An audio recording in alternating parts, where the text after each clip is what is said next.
We have 4 guys, all with musical ideas. They come in, show each other those ideas, we start working on them, and then that's it. It's, you know, it's off to the races. Reflections of things that happened while I was making the last album. I've joked about it before. I say, yeah, usually my album is the diary of what I was going through when I was making the last album. As opposed to that immediate thing where, and I've been asked this, you know, like, I get in a car wreck and, like, you know, everybody's okay, and I write home and write a song called I Got in a Car Wreck. Sometimes that's really great, and I'm not criticizing it, but I think that I don't really do it that way. Something just sort of occurs to me, and then I kind of make sense about it, and then looking back on it later, it usually makes itself known that it's about certain experiences and certain thoughts that I've had, and a lot of it's thinking, thoughts that I've had that I then sort of remember.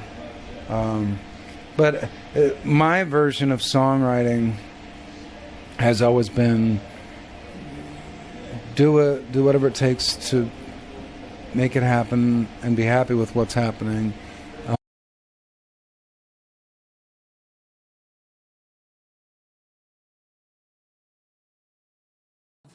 From the ashes of 2 great groups has come a 3rd extraordinary rock and roll band. In 2005, they returned to us with Out of Exile, one of the greatest rock albums of this year. Here to play their '05 smash Doesn't Remind Me, Chris Cornell, Timmy C, and Brad Wilk of Audio Slave.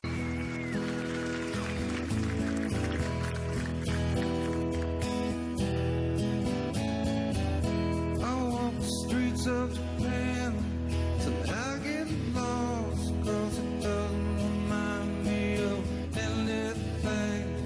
With a graveyard tan carried across, yeah, it doesn't remind me of anything. I like studying faces in the parking lot, 'cause it doesn't remind me of anything.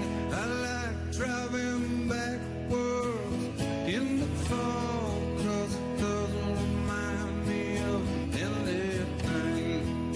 Things that I love, things that I lost, things I held sacred that I dropped. I won't lie no more, you can bet. Don't learn what I need. You're already in talks, or maybe possibly songwriting by now, for an upcoming Soundgarden album. How do you leave that solo identity at the door when you go back to working with a band? Well, because the band is part of the solo identity, I don't really have to think about it. It's just what happens is I'm thinking about writing songs, and I'm thinking about co-writing songs, and I'm also thinking about writing songs for this image, this attitude, this understanding that I have of what Soundgarden is. For me, it all comes down to escapism, and that's how I approached being a fan of music from a very little kid. I wanted to go into my bedroom and listen to records. Didn't really want to listen to records with other people so much. I didn't mind sharing, but that wasn't really the point. The point was that I was alone listening to music and, you know, laying in bed, closing my eyes and getting lost in the experience of it. And so to me, whether it's my own records or my own song or a Soundgarden or Audioslave or Temple of the Dog or whatever it might have been or is now, to me it's this fictitious environment. It's like some universe that is created as though I'm a novelist, right, creating characters and a town and an environment placed in a time, and then when I'm writing the songs or playing the songs or listening to the songs, I get to go into that world. And so if it's Soundgarden, it's that Soundgarden world, and it's solo, we get to sort of continue to create it. Now we're writing, it's like as if we're creating new parts of that universe. So are you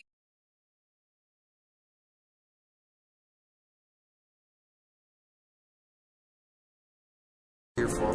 It's true. There was this issue and that outstanding issue, but in the long run, you know, we're actually having a conversation about people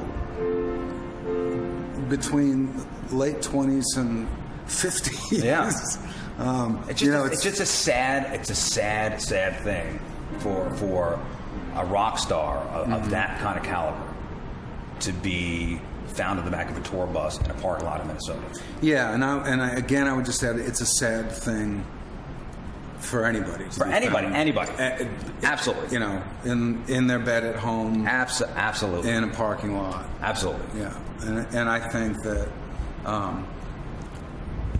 if there's any sort of anything to learn from it, it's that there is no type of person, vocation. There is no categorization of person, man or woman that you can be that is going to be immune to a lot of these things: substance abuse, mental illness, behavioral problems. It could be behind the closed doors of a bedroom or a tour bus. It doesn't matter. It doesn't matter what kind of person is behind that door doing that stuff. No, it can affect anybody and everybody, and no one's immune to it. Even the ones that you would think should have more help and support, maybe, you know. But I don't know. I don't think that. I don't think that at the end of the day, if a person really wants to get better, anything can stop them. And if a person doesn't want to, they won't. I don't know if I'll be in a position to have to worry about being a stuntman anytime, but yeah, that happened. Was that kind of like a macho thing? I'll just do it on my own. I'll do my own stunts. No, I think it's a budget thing. There wasn't anyone else around.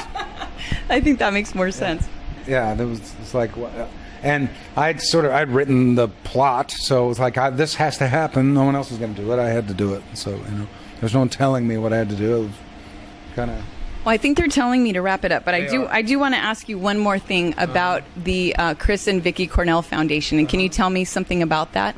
Well, it's a foundation that kind of started with the idea of helping at-risk youth and sort of funding different organizations that we saw already successfully did that.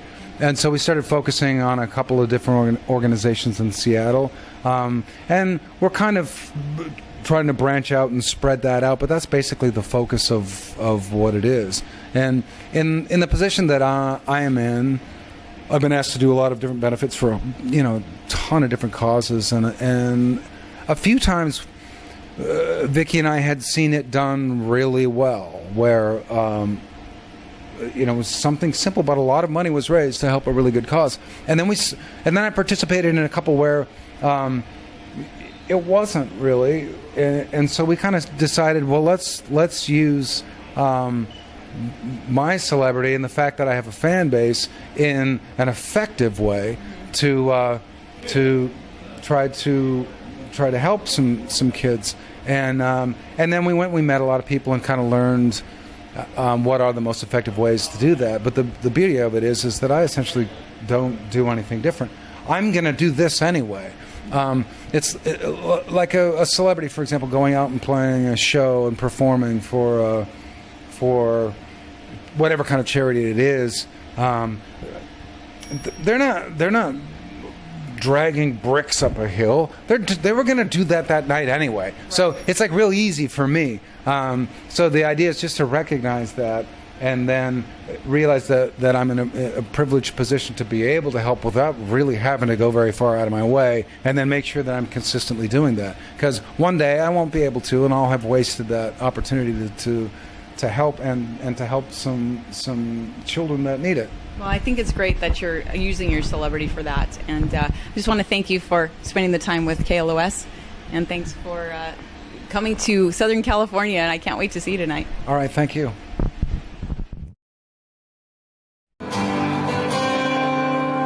That was where I was going to do this mashup of a U2 and Metallica song. I got it to the right turn, but this is a song called One. That was written by a whole bunch of people. Some of them have nicknames like Bono and the Edge. I don't know what their real names are. But like Patrick and John. Patrick. What's Bono's name? What's the Edge's name? It's not the Edge. They didn't go, let's call him the Edge. That'd be cute. That'd be a perfect name. Perfect name. Honey, what should we call him? The Edge. The Edge it is. It was also written by James Hetfield. His name's James. I know that one. This is called Warm.